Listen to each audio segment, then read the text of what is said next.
So first and foremost, I looked at what I wanted to do with my life, particularly as a, God-inspired person.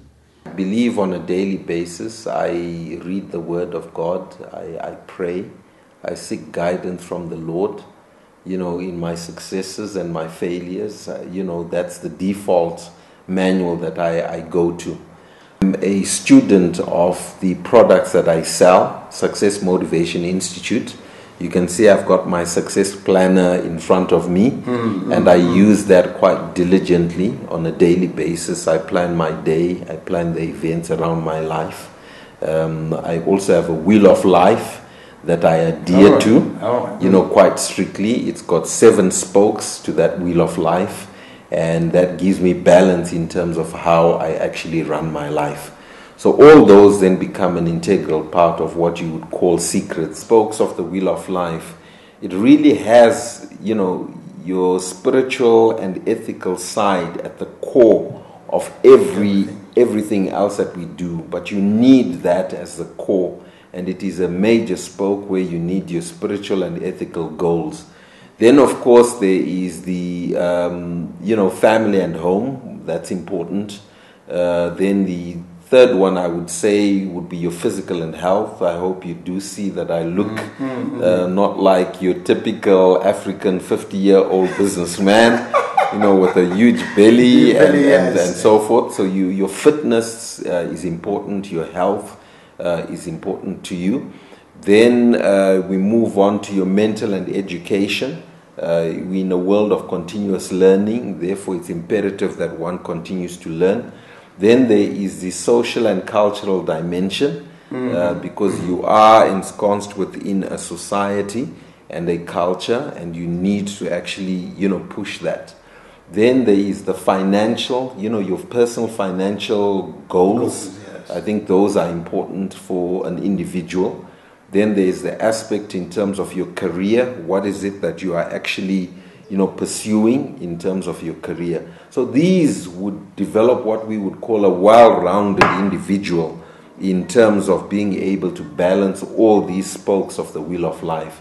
I think we need a leadership that is tolerant, a leadership that actively listens to the people that they're leading. I think if you think you're a leader, you got to check over your shoulders and check whether there's anybody following you. And quite clearly, this is what we've learned from the young global leaders, that you've got to be an adaptive leader, a changing leader, a responsive leader, as well as a proactive one, so that you can take your country to become a better place. All nations have room for improvement, and I think that speaks largely for the less developed world, and I'm part of that, and I'm part of wanting to change that. So I'm very much passionate in discovering what it takes to be that future leader. I had enough and was comfortable. I was looking for a project.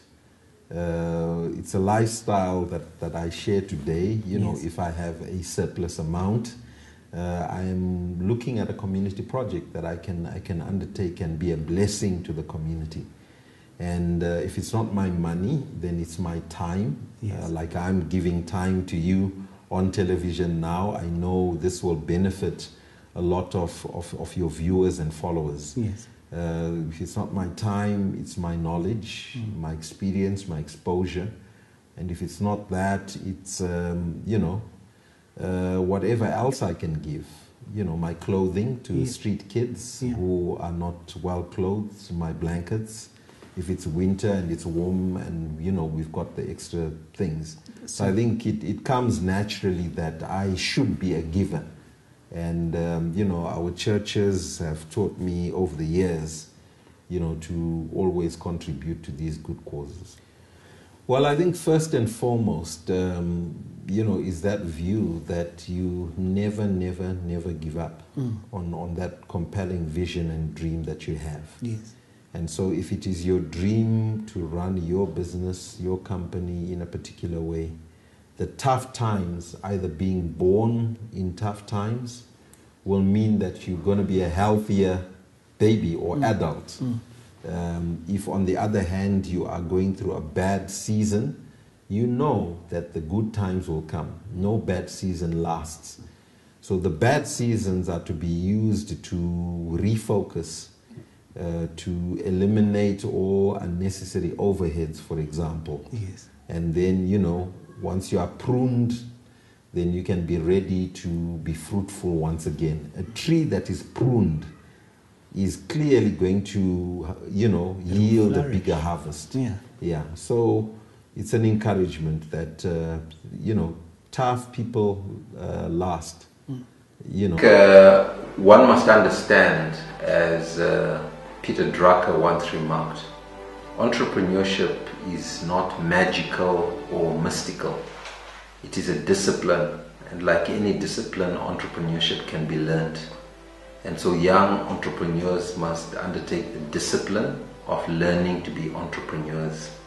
There are entrepreneurial schools. I went to one locally, Empretech, which I highly recommend to young entrepreneurs to study it as a science, study it as a discipline, and then be able to also get exposure and experience by doing business outside of Zimbabwe, to test the different environments if one can, and then going overseas into competitive markets to conduct business there and also learn business practices there as well. But I think most importantly to learn, network, and be able to find other markets in the Kingdom Securities Holdings Limited, as it was then known, with 4 partners. I think there were very few indigenous banks at the time, and we viewed it as a tremendous opportunity to actually create new institutions that had a specific focus of addressing the financial needs and requirements of the local people. My background is such that I come from a business-oriented family, and my family, the Chanakiras, were pioneers in business. My uncle, who's late, was the first black bus owner in Zimbabwe. Wow. So he pioneered, you know, transport for the Africans in the Seke and Chihota, you know, communal areas. And originally it was a truck which they, you know, had benches, and that was the bus. Wow. And then ultimately he did own, you know, 30 buses along with his brothers. They ran shops and bottle stores, and my dad was in charge of the shops. Okay. And so as a result, I grew up, in a sense, in a shop during the school holidays. So the entrepreneurial bug was in me. Then, of course, as a kid, I watched television like most of us would do.